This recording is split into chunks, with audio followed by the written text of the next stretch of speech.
Good afternoon. Today I'm going to be reviewing the Kinetx Ace Chronograph. This watch is available from Kinetx.us for $425, which is €408. Kinetx are a microbrand based in America and their watches are Swiss made. So firstly, let's look at the watch case that the watch comes in, and then I'll talk you through the specifications of the piece. Now, I previously reviewed the Kinetx Sidon dive piece, and in that review I was critical of the watch box. The Kinetx Ace Chronograph uses the same watch box, as you can see, cardboard sleeve branded with Kinetx, you remove.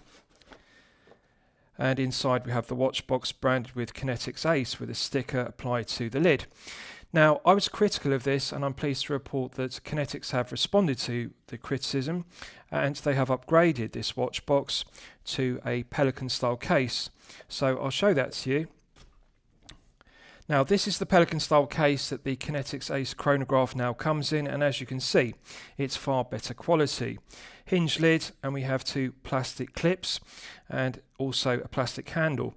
So this is the kind of quality one expects at this price point, $425, which is €408. And Kinetx deserve credit as a microbrand for responding to criticism and making improvements. So I'll show you the interior. Hinge lid, there's a foam protective panel inside the hinge lid, and in the base we have a piece of foam with cutout panels. The watch sits in the left hand cutout on a padded pillow cushion, which is upholstered with black vinyl to a good standard. So this is definitely better quality than the padded pillow cushion that the watch sat on in the previous watch box. They've also upgraded the items you get with the watch. They've introduced this carbon fibre credit card wallet holder, as you can see. So it's got two plates of carbon fibre, which is finished to a good standard. Nice glossy lacquered finish to the carbon fibre, and it's secured with hex screws, as you can see, and it has a metal clip which is branded with Kinetx in contrasting silver. No sharp edges to the clip, so the clip clips onto your belt, and you can use it to store the warranty card, or alternatively you can use it as a credit card holder. It's a nice snug fit, as you can see, and this is the warranty card. Has a hologram, and this certifies that this is a genuine Kinetx product. And on the reverse you have the contact email for Kinetx, info@kinetx.us, and also the website kinetx.us. There's also a QR code you can scan for more information about Kinetx and the watch itself. So the thing I like about it is the two carbon fibre plates are screwed together with the screws, but they also have these elasticated fabric straps securing the two plates, and that means it will expand. So when you put more cards into it, it's always going to be a snug fit. So it's a tight fit to slide the warranty card in, but you can add more cards to it and the two plates will separate because they're secured by the fabric straps, which are elasticated with lycra. It's also got this cutout, so good attention to detail, because to get the cards out of it, which are a snug fit, you can use your index finger or thumb to simply press the card in the slot, and then it comes out easily. You can get a good purchase on it with your index finger and thumb. So it's very well designed, and you could actually use this as a credit card wallet. Nice to get this included as an accessory. With the watch, you get some leaflets. This leaflet is a warning leaflet. It details the hazards of a battery, because this is a Mecha Quartz powered piece using the Ronda caliber 5040D Mecha Quartz Chronograph. And one also gets this leaflet, which details the operation of the movement, and it's specifically for the Ronda caliber of 5040E and 5040D respectively. It details how to use the movement with regards to the chronograph and the date setting complication, as well as the time setting. You also get this plastic tag, which has the Swiss flag, because this watch and the movements are made in Switzerland. So, with regards to the specifications of the piece, we have a 44.3mm case diameter, we have a 50mm lug-to-lug measurement, a thickness of 12mm, and a lug width of 20mm. The FKM rubber strap tapers from 20mm out the lugs down to the buckle and tang, and as you can see, the solid 316L grade stainless steel buckle is signed to high standard with Kinetx logo engraved. Nice heavy gauge to the buckle and tang, and the brush satin finishing has a beautiful luster to it, no sharp edges, the corners are deburred very well, and also it doesn't have any sharp points to it on the underside. It's very well chamfered and deburred throughout, so good quality, nice to see a heavy gauge used. The FKM rubber strap is the correct choice at this price point. I'm pleased to see Kinetx didn't use the cost-cutting measure of a silicone rubber strap, which would have been more soft and flexible, but silicone does not last as long as FKM rubber. FKM fluoro rubber is higher quality, it's more durable, and it's a nice thick strap. It's got a textured underside and textured top side, so very aesthetically pleasing, and it does work because this is a large head of the piece, so they've made the correct decision by making the lug width 22mm. 20mm would have looked too small for a 44.3mm head of the piece. We have 120 click unidirectional bezel, so dive bezel on a chronograph piece, so this could be used as a dive piece as well as a chronograph piece. Aluminium bezel inserts, so nice metallic finish to the 60-minute ticks and also the Arabic numerals. It's well finished. The metallic finish to it is very good. The anodizing of the aluminium bezel insert is done good. I like the contrasting red triangle around the loom pip, which complements the red contrasting second hand for the chronograph hand. The dial execution is very good. High quality printing of the font of the Kinetx logo, Ace, and also it says Swiss made either side of the 6 o'clock index on the dial. Nice sunburst blue finish to the dial, and in low light conditions it looks black, but then when you tilt it at an oblique angle it changes more to like an electric or royal blue, and I like the contrast of the black subdials with the sunburst main dial. So very aesthetically pleasing, good symmetry to the dial, and the date complication at 4 is very good because the legibility of the white date wheel with black Arabic numerals is excellent. Proportions of the Arabic numerals on the date wheel are good. So legibility is good, functionality is good, and it's an easy to read dial. Flat sapphire crystal with clear AR coating on the underside. They've made the correct decision by using a flat sapphire crystal rather than double dome sapphire crystal or boxed top hat style crystal, because this is a low profile piece despite being large and having wrist presence at 44.3. It is only 12mm thick, which is very good, bearing in mind it's 100 meters water resistant. So low profile but wide piece with a long lug to lug measurement of 50. So clearly this is meant for collectors with a larger wrist of 7 to 8 inches. If you are a collector with a smaller wrist of 6 to 7 inches, I would disregard this piece because you're going to find it to be too large and top heavy with too much wrist presence due to the long 50mm lug to lug and also the 44.3 case diameter. So let's test the bezel execution. 120 clicks, nice light resistance to it. It feels slightly lighter than a Seiko 5KX, which you may be familiar with. Feels even all the way through the 360 degrees of rotation. It doesn't get tighter or looser, so that's good. No lateral side-side play whatsoever. No back play whatsoever. So although it's light resistance, it's very tight. The ratcheting mechanism is good. One can feel the click spring positively engaging with every one of the 120 clicks. So it's very good. Let's check the alignment. One more click. Perfect. The contrasting red triangle and loom pip perfectly align with the 12 o'clock index on the dial and also the 60-minute ticks on the chapter ring. So this is excellent bezel execution. Feels even all the way through the 360 degrees. No lateral side-to-side play, no back play, perfect alignment. So let's check the crown. The crown is a push-pull crown rather than screw-down crown. I would like to see Kinetx upgrade this to a screw-down crown. Now I appreciate this is a chronograph piece using a quartz chronograph movement, but I still think even with 100 meters of hermetic seal for a push-pull crown, this could be further enhanced using a screw-down crown. And I would also like to see screw-down pushers rather than just conventional pushers, because screw-down collars increase the hermetic seal, they improve it. So this could possibly be upgraded to 200 meters of water resistance if they use screw-down pushers and also a screw-down crown. But the coin edge finishing is good, nice chamfer to the edge of it, so it doesn't have any sharp tips, but it's a sterile crown. Now, I would again like to see Kinetx upgrade the sterile crown to a signed crown with a K for Kinetx. That would make it more aesthetically pleasing. And at this price point in the mid-tier at €408, one expects to see a signed crown, either engraved or embossed with a K for Kinetx rather than sterile. But let's test the execution. So, pulling it out to the first click position, that's the second. Let's get the first click. Right, rotating the crown clockwise in the first click position advances the quick set date complication. So if you look closely at the date window at 4 o'clock, you can see the Ronda caliber 5040D chronograph clicks over with a nice light click. In terms of the resistance or the positivity of the quickset, it feels lighter than a Seiko NH35A.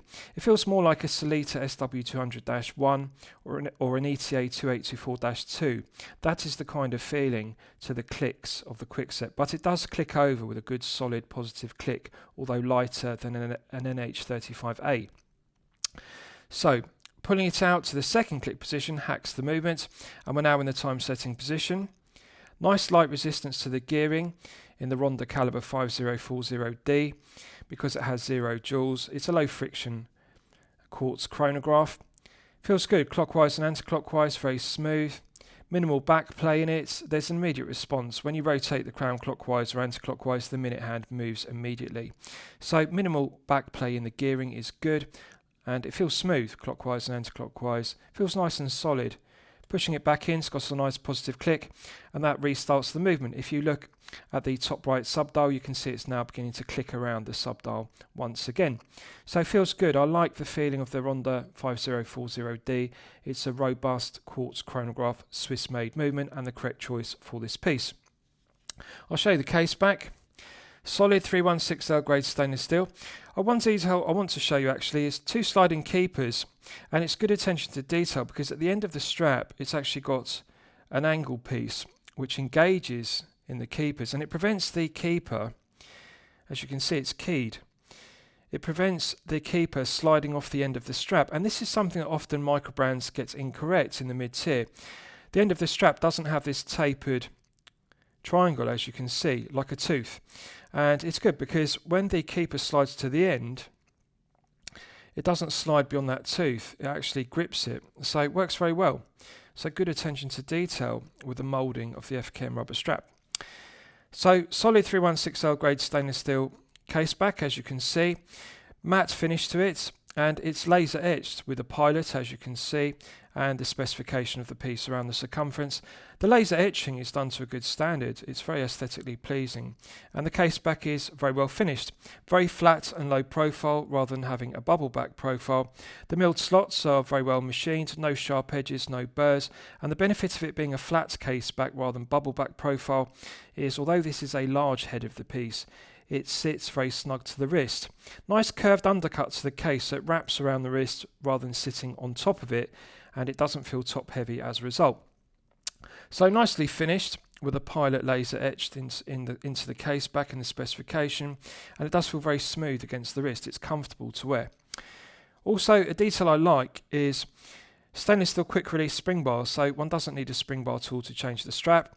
Textured grooves in the strap, which is good because it feels comfortable, but it allows some air circulation and allows for sweat and perspiration to wick away from the wrist. So it actually feels very comfortable with these ribs moulded into the underside on both sides of the FKM strap. It does feel stiffer than a silicone rubber strap, and it is a very thick strap, but it is going to be comfortable when worn for long periods of time because they do break in with regular daily wear. So I'll give you a wrist shot and you can see how it fits on my 8-inch wrist. Now, I'm pleased to report this does fit my 8-inch wrist, and that's a pleasant surprise. Often it's the case with watches, as you'll know from my previous reviews. They're made to fit the majority of collectors with a 7-inch wrist. But as you can see, plenty of length on the FKM rubber strap, which means I can indeed engage the end of the strap with the toothed key into both of the sliding keepers. So as you can see, 8 inches is the maximum, but the toothed key on the end of the strap does in fact engage with both of the sliding keepers. So the keepers aren't going to accidentally work their way off the end of the strap, and I can just slide an index finger underneath the buckle and tang. So 8 inches is very comfortable. So nice wrist presence from it, as you can see, but as I've detailed, although it's only 12mm thick, it is going to slip easily underneath a shirt cuff if you wear business shirts, but clearly it's made for collectors with a larger wrist of 7 to 8 inches. If you have a 6 to 7 inch wrist at 44.3, this clearly will be too large for you, although it's not a top heavy piece at only 114 grams on the FKM rubber strap. The clear AR coating works very well. As you can see, it reduces the glare and the highly reflective nature of the mirror polished handset and the mirror polished applied indices. When I tilt it at an oblique angle, you can see the AR coating works very well. So blue sunburst dial, lovely blue tone to it, and I like the contrast of the sunburst black subdials. So low profile but large, long 50mm lug to lug. That's something to note, because although it does have a curved undercut to the case, it wraps around the wrist very well with a minimal gap underneath the tips of the angular lugs. 50 is going to be too long if you have a 6 to 7 inch wrist, but if you have a 7 to 8 inch wrist, you'll find 50 does give a nice wrist presence. So wraps around the wrist very well. It's snug at only 12mm with a flat case back, but the angular lugs are large, and of course 22mm. It's a broad piece with a large strap. I like the mirror polishing to the angular lugs, and also they've done a good job because they've mirror polished in between the lugs. That's often an area which is left brushed satin finished as a cost-cutting measure. Quality of the finishing is good throughout. No sharp edges, no sharp burrs to the angular lugs, the undercut to the head of the piece. Every edge of it is deburred and chamfered to a good standard, and also the gear tooth profile to the bezel is very aesthetically pleasing. Nice brushed satin finish to it, and it's also got a nice chamfer to the top edge of the gear tooth bezel, which is solid 316L grade stainless steel. So finishing is good to the head of the piece, the case back, the buckle and tang, and also the bezel itself. So it's very good. Just bear with me, and I'm going to remove the strap. And the key in the end of the strap is doing such a good job. It's actually difficult to remove the end of the strap from the keepers. That's how snug it is. But as you can see, I can actually release it eventually. So just bear with me and I'll undo it. Okay, so I'm just going to do the strap back up, and then we'll test the chronograph complication and see how it functions. So that key, as you can see, the tooth key actually works very well because it really grips the two keepers. There's no chance of them sliding off. It really engages with the keepers to prevent them sliding. So that's a good lock. Right, so chronograph complication. Pressing the top pusher activates the chronograph complication, and as you can see, the 6 o'clock subdial begins to rotate quickly, letting you know the chronograph is active. And if you look at the contrasting red chronograph hand, you can see it now begins to tick around the dial, and pressing the top pusher again stops the chronograph.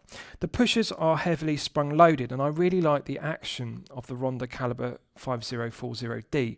It's a characteristic of the 5040D. The pushers have a solid action. They don't feel too light. You've got to really push the pushers hard. They've got a nice loud audible click, and you can really feel the chronograph start because it's got a solid click to start it and a solid click to stop it again. Pressing the lower pusher activates the flyback, and you'll see the contrasting red second hand flies back to 12 o'clock and resets again. And it resets bang on 12 o'clock, or the 60-minute tick, every single time. So I'll just test it again. You can see the red chronograph hand begins to tick around the dial once again. Nice positive click. I like the loud audible click. You really can feel the springs in the pushers. They're really solid. So I'm confident that it's going to be reliable long term. It's a robust quartz chronograph. Pressing the lower pusher will reset it. Bang on 12 o'clock again. This is something I really like about it, the perfect alignment every single time. So it's the correct choice. The Ronda 5040D is a quality Swiss chronograph movement. Right, so let's do a loom test, and we'll see how the loom performs when it's charged up to the absolute maximum. So as always, I'm going to use my 100 UV LED torch to charge it up to the absolute peak. Right, so that's now fully charged. Now, initially, the C3 Superluminova appears to glow brightly. The exciter seems to be working very well. So we're clearly looking at good quality C3 Superluminova, which is Swiss made. But however, it will begin to fade and fade fast because we are looking at 3 to 4 layers of C3 Superluminova, not 5 to 6, which is the optimum. And this is an area that I would like Kinetx to improve upon. I would like to see more layers of C3 Superluminova used on the loom pip, on the aluminium bezel inserts, the applied indices, and also the handset. Because as you can see, if you look at the dial now, it's beginning to fade, and the exciter will continue to fade more quickly than if it had 5 to 6. So there is a cost-cutting measure here with regards to production cost. They've applied 3 to 4 layers on the loom pip, the applied indices, and also the handset. 5 to 6 is more expensive, but it's necessary at this price point. And as you can see, it's now fading on the loom pip, the dial, and also the hands. So it's acceptable. The performance is okay, but I think at this price point we really need to see 5 to 6 layers and excellence rather than okay performance. Right, so let's discuss the movement use because it's one of my favourite aspects of the piece. So this is powered by the Ronda 5040D quartz chronograph, which is Swiss made. It has 13 joules and a 54-month battery life. 54 months means 4.5 years, which is excellent. So potentially you could buy this piece and wear the watch daily for 4.5 years before needing to change the battery, which is very good. Because often quartz chronograph movements have a 2-year or 3-year battery life. 4.5 is exceptional.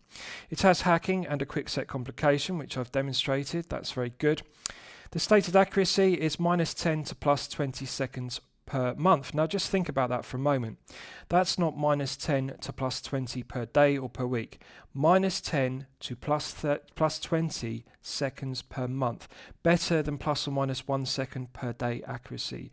So not only does it have a very long battery life of 4.5 years, it's also an incredibly accurate movement at better than ±1 second per day. There's one other feature that I really like about the Ronda 5040D. It has a power saving mechanism which many other quartz chronographs do not have. So what that means is you can pull out the crown to the time setting position. That hacks the movement and that activates the power saving mechanism. It reduces the battery consumption by 70%. So for example, if this piece is part of a collection that you wear in rotation and you don't wear it daily and you don't want to exhaust the battery life for 4.5 years, when you're not wearing the watch, you can pull out the crown, hack the movement, activate the power saving mechanism and therefore save 70% of the battery's consumption. So it's quite easy to extend the 4.5 years of battery life to 5, 6, 7 years, etc. if you pull out the crown fully and activate that power saving mechanism. Ronda deserve credit for that because it's something that one doesn't often see on quartz chronographs. So are there any negatives to it? None whatsoever. The Ronda 5040D is a reliable, well-proven workhorse quartz chronograph. Accuracy is good, battery life is good, build quality, quality control, everything about it. And this is the Swiss-made version rather than the Swiss parts version. So this has 13 joules. It's the better quality version of the 5040D used. Correct choice of quartz chronograph for this piece. So Swiss-made watch, Swiss-made Ronda movements, and I really like it. I also like the perfect alignment of the chronograph hand every single time. So lastly, I'll summarise the piece. What do I think of it overall? Well, when I'm considering reviewing a watch on my channel, the watch should meet 2 criteria. It should be both excellent quality and excellent value at the respective price point. So mid-tier piece, $425 US, which is €408. I'm going to declare it good quality and good value. However, I can't say excellent quality and excellent value for the simple reason the loom performance needs improving at the €408 mid-tier price point. If it had 5 to 6 layers of C3, then yes, I would say it's excellent quality and excellent value. The other cost-cutting measure I would like to see improved is the sterile crown needs to be signed with a K for Kinetx, either engraved or embossed, because they haven't used the cost-cutting measure of a sterile buckle. As you can see, the buckle and tang is signed with Kinetx, so all it needs is a K for Kinetx signed on the crown. That would upgrade this to excellent quality and excellent value. But as it stands, bezel execution is good, chronograph complication, push-pull crown, they are all good. Quality control, finishing are all outstanding at the price point. Just need some refinement. So I'm going to recommend it to you for consideration. I hope you've enjoyed my review of the Kinetx Ace chronograph. Please feel free to post your own comments below the video. Thank you for watching.